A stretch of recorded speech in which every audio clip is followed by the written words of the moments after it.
Iran ইসরায়েলের সংঘর্ষে আটকে রয়েছে ভারতীয় প্রফেসর। আতঙ্ক হচ্ছে, ফিরতে পারবে তো? কলকাতায় ফিরলে কবে? ইরান ইসরায়েলের সংঘর্ষে আটকে রয়েছে ভারতীয় প্রফেসর। আতঙ্ক হচ্ছে, ফিরতে পারবো তো? আর কলকাতায় ফিরলে কবে?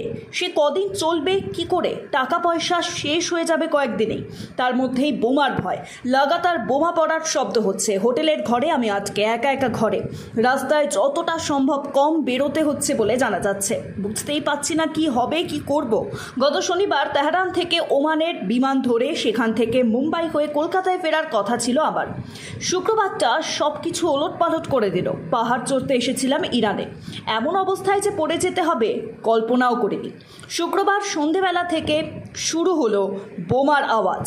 একটুর পর পর একটা বোমার আওয়াজ। প্রথম তো বুঝতেই পারছিলাম না কি হলো, কি হচ্ছে। শুধু ভয় লাগছিল। একদম একা একা অচেনা জায়গায় এমন বিপদে পড়ে গেলাম, কি হবে কে জানে। হোটেলের বাকিদের অবস্থাও এক। বোমার আওয়াজ পেলেই অনেকে জানলা খুলে দেখার চেষ্টা করছে।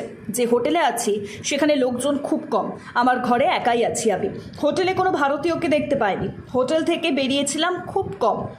রাস্তাতেও কোনো ভারতীয়দের দেখা পাইনি। এখানে আমার কোনো বন্ধু পর্যন্ত নেই। 1.5 কিলোমিটার দূরে এক ইন্দো অস্ট্রেলিয়া বন্ধু আছে বটে, কিন্তু সেও নিজের হোটেলে আটকে। 6 জুন ইরানের রাজধানী তেহরানে এসে পৌঁছেছিলাম। লক্ষ্য ছিল মাউন্ট দামানবাদ।